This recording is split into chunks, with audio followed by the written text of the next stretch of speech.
Just about every military force has their own military martial art. The Marines have the Marine Corps Martial Arts program, the Red Army had Sambo, and Snake has CQC.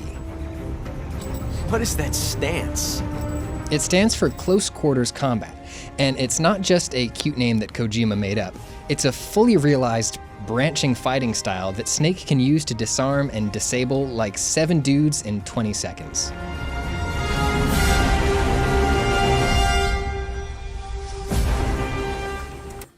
The movements here are subtle, so let's slow things down and piece together the influences and philosophies of Snake's own military martial art.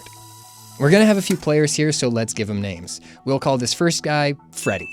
Snake restrains Freddy with his right arm across his carotid artery, while his left arm grips Freddy's wrist behind his back. This basic hold is the starting point of lots of CQC maneuvers. In gameplay, Snake usually applies the hold with his left arm to keep his dominant hand free to handle his weapons, but the idea here is the same. Now, Snake could choose to choke his opponent out with the kata hajime, and when I say choke, I don't mean stopping his breathing. The kata hajime restricts the blood flow to and from the brain until the victim passes out. He could also slam them down with the Asoto Otoshi, a move where Snake sweeps the opponent's leg while driving them back first onto the ground. Both of these techniques are borrowed from Judo, a Japanese martial art that translates to gentle way. See, military martial arts don't just make up moves, they pick and choose the most effective techniques from existing martial arts and weave them into a single program. Judo is about subduing opponents with throws and holds, rather than potentially deadly strikes. The hold Snake has on Freddy here isn't about hurting him, it's about controlling him. Enter Cappy, Saitama, and Scarfy. When shit pops off, Snake grabs Saitama's pistol in one hand and his arm in the other. He uses Saitama's locked elbow as a fulcrum to spin him face first into Scarfy. This technique looks like a modified version of Gokyo, one of the fundamental techniques of Aikido. Aikido is another Japanese martial art that emphasizes redirecting an attacker's momentum into throws and joint locks, all while protecting your enemy from serious injury. Snake even applies a bit of Aikido to this disarm, redirecting Scarfy's rifle in an arc that throws him off balance. This allows Snake to strip it away before transitioning into some good old bayonet fighting, sans bayonet. Bayonet!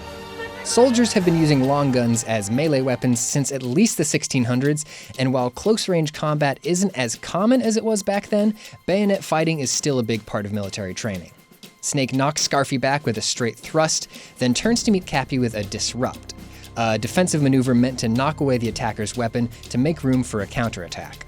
And here's where Snake does something really cool. He throws a horizontal butt stroke, but he simultaneously steps inside his opponent's stance to execute a judo-esque trip. From there, he just uses these basics of CQC to clear the room. Redirect, butt stroke trip, disrupt, kick, choke, disrupt, and joint lock. Very impressive, CQC, Snake.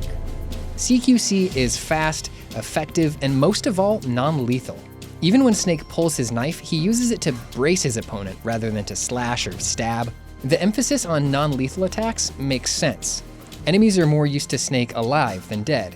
They can be human shields, sources of information, and in Peace Walker and Metal Gear Solid 5, they can be recruited to his army. Obviously, you don't have to choose the non-lethal path, but in cutscenes, Snake almost always does. At its core, CQC is about control.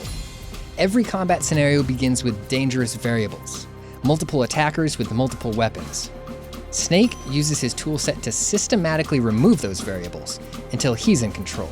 With CQC, nothing's left up to fate. Snake, try to remember some of the basics of CQC. Hi, hello. That was my video. You just watched it.